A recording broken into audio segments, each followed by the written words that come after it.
JVR Singareni Kistaram open cast గడుల్లో మట్టి తొలగింపు పనులకు ఆటంకం ఏర్పడింది.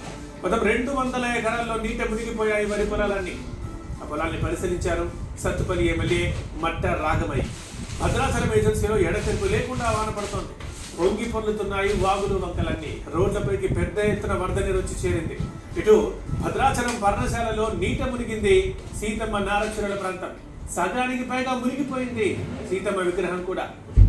వర్షాలు వరదల కారణంగా నిరాశతో వెనుదిరుగుతున్నారు పర్యాటకులు, రామభక్తులు.